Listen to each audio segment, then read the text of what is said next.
Wages have crept higher over the March quarter, rising 0.9% quarter on quarter and 3.4% over the year. It's the first time annual wage growth has increased since the June quarter of last year. The growth mainly came from the public sector, up 3.6% from 2.9% in the December quarter. Treasurer Jim Chalmers says it's the strongest real wages growth for 5 years. Real wages reflects the progress we've made together on wages, but also the progress we've made together on inflation.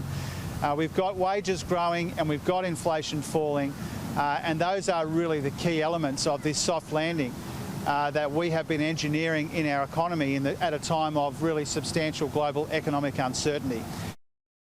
For more on this, I'm joined by Economist Saul Eslake. Saul, good to see you. Thanks for your time. How do you expect the Reserve Bank will interpret this wages data? Are we still in line for a rate cut next week, do you think?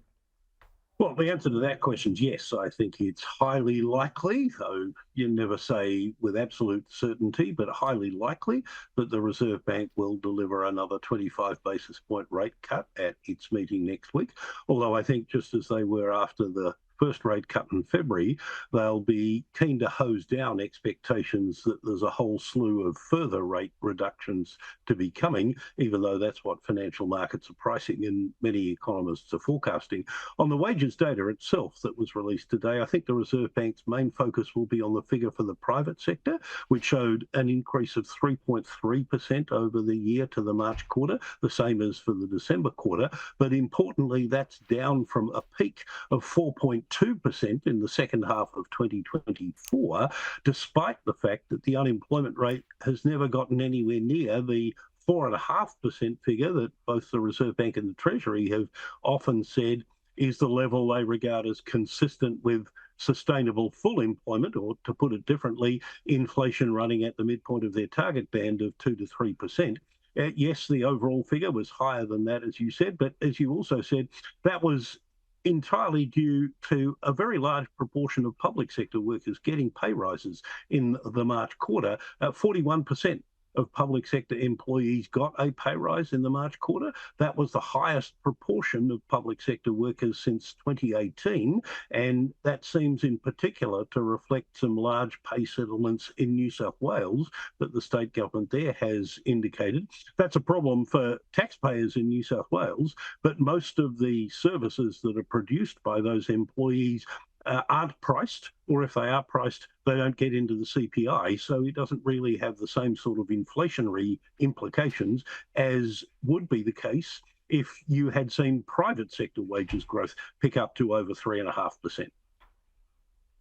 Well, we did hear in that grab Jim Chalmers talking about making inroads when it comes to inflation. He's talked about tackling productivity issues as one of the biggest challenges he has heading into this second term. How would you characterise Australia's productivity problem? Well, it's pretty awful. You know, there's been, in effect, no growth in productivity in Australia since about 2018.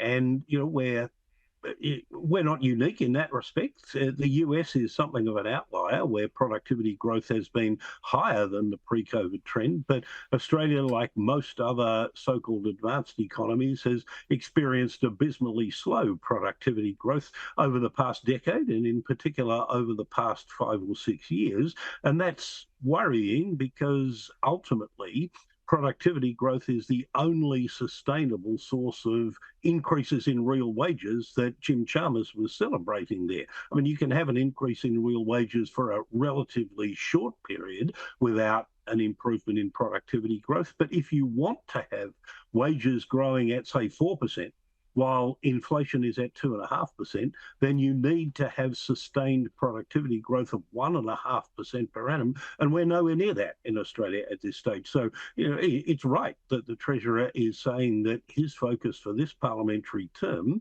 will be productivity growth, and it will be important that the government does things when it gets the recommendations it's going to get from the Productivity Commission on the so-called 5 pillars of productivity growth that Dr. Chalmers referred to it last year. It'll be important that the government acts on those recommendations in conjunction with state governments, who also have an important role to play in reducing some of the obstacles to improve productivity growth across Australia.